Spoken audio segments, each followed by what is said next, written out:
രണ്ട് ടോപ്പിക്കാണ് ഡിസ്കസ് ചെയ്യുന്നത്. First one factors affecting sludge digestion and second one is anaerobic sludge digestion.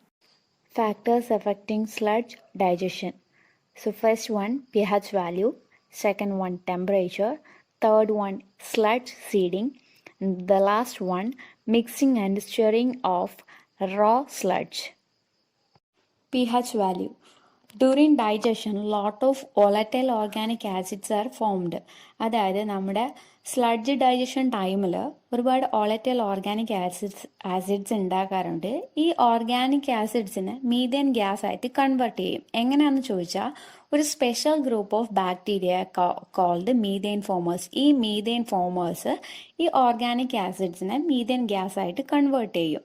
Then for them, അതായത് ഈ methane ഫോമേഴ്സിന്, ഈ ടൈപ്പ് ഓഫ് ബാക്ടീരിയയ്ക്ക് pH വാല്യൂ എബോവ് 7.5 ആയിരിക്കണം to survive.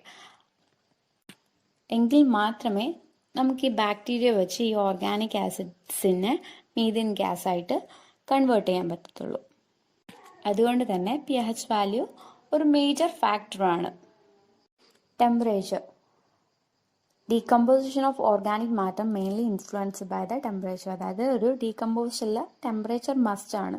Here the rate of digestion is more at a higher temperature.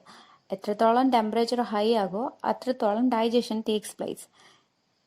ഇവിടെ രണ്ട് kind of digestion ആണ്, അതായത് തെർമോഫിലിക് ആൻഡ് മീസോഫിലിക് ഡൈജഷൻ ആണ്. That means zone of thermophilic digestion and zone of mesophilic digestion. In zone of thermophilic digestion, thermophilic organism are more active. അതുകൊണ്ട് തന്നെ അതിൻ്റെ ടെമ്പറേച്ചറിൻ്റെ range എന്ന് പറയുന്നത് ഒരു 35 ഡിഗ്രി ടു 60 ഡിഗ്രി സെൽഷ്യസ് ആയിരിക്കും. ഓൾസോ ഒപ്റ്റിമം ടെമ്പറേച്ചർ എന്ന് പറയുന്നത് 54 ഡിഗ്രി സെൽഷ്യസ് ആയിരിക്കും. സോ അവിടുത്തെ ഡൈജഷൻ എന്ന് പറയുന്നത് ഒരു 7 to 10 ഡേയ്സിൽ കംപ്ലീറ്റ് ആകും, തെർമോഫിലിക് ആയതുകൊണ്ട്. ഇനി സോൺ ഓഫ് മീസോഫിലിക് ഡൈജഷനിൽ ടെമ്പറേച്ചർ റേഞ്ച് എന്ന് പറയുന്നത് 26 ഡിഗ്രി ടു 35 ഡിഗ്രി സെൽഷ്യസ് ആണ്. ആൻഡ് ഒപ്റ്റിമം ടെമ്പറേച്ചർ എന്ന് പറഞ്ഞാൽ 29 ഡിഗ്രി സെൽഷ്യസ് ആണ്. സോ അതിന് ഒരുപാട് ടൈം എടുക്കും, അതായത് അബൌട്ട് 30 ഡേയ്സ് ഒക്കെ എടുക്കും ഡൈജഷൻ കംപ്ലീറ്റ് ആകാൻ വേണ്ടി. Next, sludge seeding. It is a process of introducing fresh sludge into previously well digested sludge. അതായത് നമ്മുടെ സ്ലഡ്ജ് ഡൈജഷൻ ടാങ്കിൽ ഓൾറെഡി ഡൈജസ്റ്റ് ചെയ്ത സ്ലഡ്ജിൻ്റെ കൂടെ ഫ്രഷ് സ്ലഡ്ജ് ആഡ് ചെയ്ത് കൊടുക്കുന്ന ആ ഒരു പ്രോസസ്സിനാണ് സ്ലഡ്ജ് സീഡിങ് എന്ന് പറയുന്നത്. And it should be done in a way that alkaline condition may prevail in the tank. ആ സ്ലഡ്ജ് ടാങ്കിനകത്ത് ആൽക്കലൈൻ കണ്ടീഷൻ ഓൾറെഡി ഉണ്ട് എന്നൊരു കണ്ടീഷനിലാണ് ഇത് ചെയ്യുന്നത്. ആൻഡ് ഇവിടുത്തെ pH വാല്യൂ അറ്റൈൻ ചെയ്യാൻ വേണ്ടി ലൈം ഓൾസോ ആഡ് ചെയ്ത് കൊടുക്കാറുണ്ട്. So the last one, mixing and stirring of raw sludge. It is done by the method of mechanical agitation. അതായത് നമ്മുടെ ഈ സ്ലഡ്ജ് സീഡിങ് കറക്റ്റായിട്ട് മിക്സ് ചെയ്യാൻ വേണ്ടിയാണ് ഈ ഒരു പ്രോസസ്സ് ചെയ്യുന്നത്.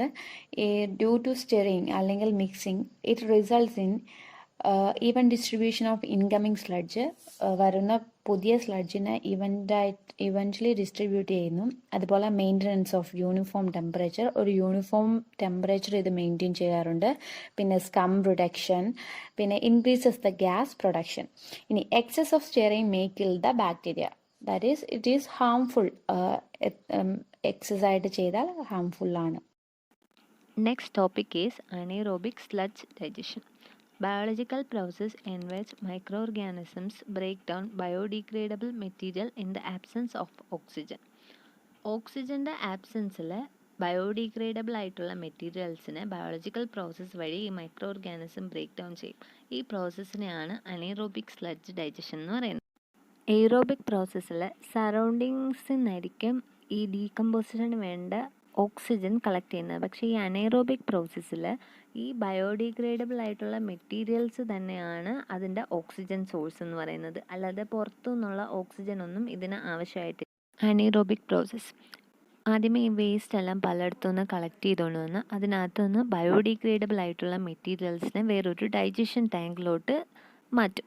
ഈ ഡൈജഷൻ ടാങ്ക് എന്ന് പറയുമ്പം എൻക്ലോസ്ഡ് ആയിരിക്കും. അതിൻ്റെ കാരണം ഇതൊരു അനീറോബിക് ഡൈജഷനാണ്. ഇവിടെ ഓക്സിജൻ്റെ ആവശ്യമില്ല. അത് കാരണം ഈ ടാങ്ക് എപ്പോഴും എൻക്ലോസ്ഡ് ആയിരിക്കും. ഇതിനകത്തുള്ള മൈക്രോ ഓർഗാനിസംസ് തന്നെ അല്ലെങ്കിൽ ആ മെറ്റീരിയൽസിൽ നിന്ന് തന്നെ ആയിരിക്കും ഇതിന് വേണ്ട ഓക്സിജൻ അവർ എടുക്കുന്നത്.